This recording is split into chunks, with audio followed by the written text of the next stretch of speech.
Mengapa saya harus turun gunung menghadapi pemilihan umum 2024 mendatang?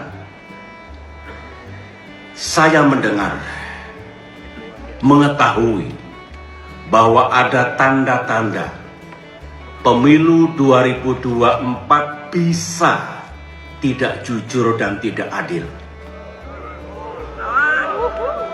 Konon akan diatur dalam pemilihan presiden nanti yang hanya diinginkan oleh mereka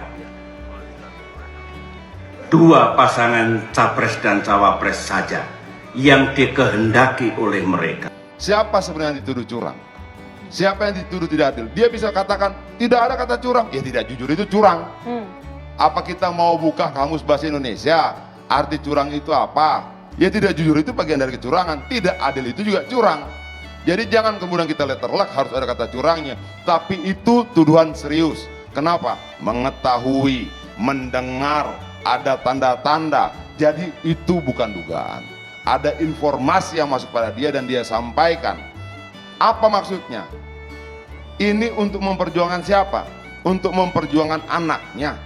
Apakah itu tujuan dia? Apakah itu maksudnya? Lalu untuk memastikan agar calonnya tidak dua sehingga anaknya punya peluang lebih besar untuk menjadi calon ketiga dari pasangan ketiga atau keempat dan sebagainya, dia harus bicara seperti itu. Lalu pernyataannya sebenarnya untuk republik ini, untuk rakyat atau untuk kepentingan keluarganya. SBY turun gunung menghadapi pemilu 2024. Pertama, ini tentu tidak terlepas dari keinginan Partai Demokrat yang sepertinya ingin mencoba kisah sukses mereka yang memenangi pemilu 2004-2009, memenangi pemilu 2009-2014 yang lalu. 2024 tentu diharapkan menjadi momentum politik yang angin keberuntungannya akan berpihak kepada Demokrat. Tentu saja mengkapitalisasi berbagai isu yang kemudian bisa memantik simpati dan dukungan publik. Tidak mengherankan kalau belakangan ini SBY dan AHY silih berganti menyerang Jokowi. SBY dan AHY silih berganti mendowngrade segala hal yang sudah dilakukan oleh Jokowi. Ini tentu tidak terlepas dari strategi mereka bahwa Jokowi itu gagal, dan kalau ingin Indonesia maju, maka pilihlah Partai Demokrat seperti yang pernah dipimpin oleh SBY beberapa waktu yang lalu. Tentu ini adalah serangan politik yang harus diuji kebenarannya. Tapi terlepas dari itu, ini adalah strategi supaya Demokrat mendapatkan simpati dan dukungan kembali di 2024 yang akan datang.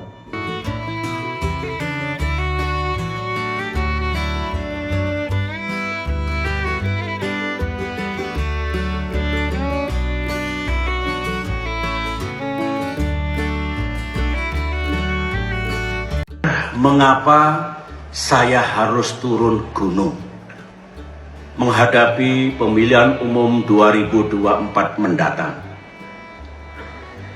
Saya mendengar, mengetahui bahwa ada tanda-tanda pemilu 2024 bisa tidak jujur dan tidak adil. Konon akan diatur dalam pemilihan presiden nanti yang hanya diinginkan oleh mereka dua pasangan capres dan cawapres saja yang dikehendaki oleh mereka. Untuk adanya informasi jegal menjegal itu kan itu bagian dari strategi playing the victims, karena itu kan juga dulu dimainkan oleh Pak SBY 2004. Tapi strategi itu kan sudah kuno, sehingga kita tidak perlu di skenario menjadi victims lah untuk menaikkan elektoral. Jadi sebaiknya kita nggak perlu prejudice. Informasinya, Demokrat sebagai oposisi jangan harap bisa mengajukan capres-cawapresnya sendiri bersama koalisi tentunya. Jahat bukan? Menginjak-injak hak rakyat bukan? Pikiran seperti itu batil. Itu bukan hak mereka. Pemilu adalah hak rakyat, hak untuk memilih dan hak untuk dipilih. Yang berdaulat juga rakyat. Dan ingat, selama 10 tahun dulu kita di pemerintahan 2 kali menyelenggarakan pemilu termasuk Pilpres, Demokrat tidak pernah melakukan kebatilan seperti itu. Artinya bahwa ini bukan dugaan. Kalau saya bilang harusnya SBY langsung datang ke kantor polisi. Ada konon bang, diduga, di situ digunakan Konon, juga. konon itu persoalan lain, tapi yang konon itu berasal dari mana? Informasi, saya dengar dan sebagainya. Kenapa disampaikan dalam pidato? Itu kan internal bang, Pidato informasi bukan, ya, pidato itu tidak bisa melakukan tindakan apapun yang di situ. Kalau memang dia yakin pada informasi yang dapatkan, yang dia dengar, tanda yang dia lihat, segala macam. Buat aja pengaduan, apalagi dia sudah tahu bahwa ini jahat bukan, ini batil bukan. Kita fokus pada persoalan yang sekarang ini. Siapa sebenarnya yang dituduh curang? Siapa yang dituduh tidak adil? Dia bisa katakan, tidak ada kata curang. Ya tidak jujur itu curang. Apa kita mau buka kamus bahasa Indonesia? Arti curang itu apa? Ya tidak jujur itu bagian dari kecurangan. Tidak adil itu juga curang. Jadi jangan kemudian kita letterlock harus ada kata curangnya. Tapi itu tuduhan serius. Kenapa? Mengetahui, mendengar, ada tanda-tanda. Jadi itu bukan dugaan. Ada informasi yang masuk pada dia dan dia sampaikan. Apa maksudnya? Ini untuk memperjuangkan siapa? Untuk memperjuangkan anaknya.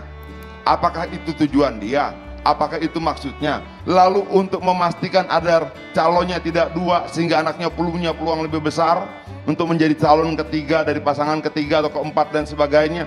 Dia harus bicara seperti itu. Lalu pernyataannya sebenarnya untuk republik ini, untuk rakyat atau untuk kepentingan keluarganya. Enggak, ini tuduhan serius menurut saya yang disampaikan SBY itu sangat-sangat serius. Tuduhan kepada SBY turun gunung menghadapi pemilu 2024. Pertama, ini tentu tidak terlepas dari keinginan Partai Demokrat yang sepertinya ingin mencoba kisah sukses mereka yang memenangi pemilu 2004-2009, memenangi pemilu 2009-2014 yang lalu. 2024 tentu diharapkan menjadi momentum politik yang angin keberuntungannya akan berpihak kepada Demokrat.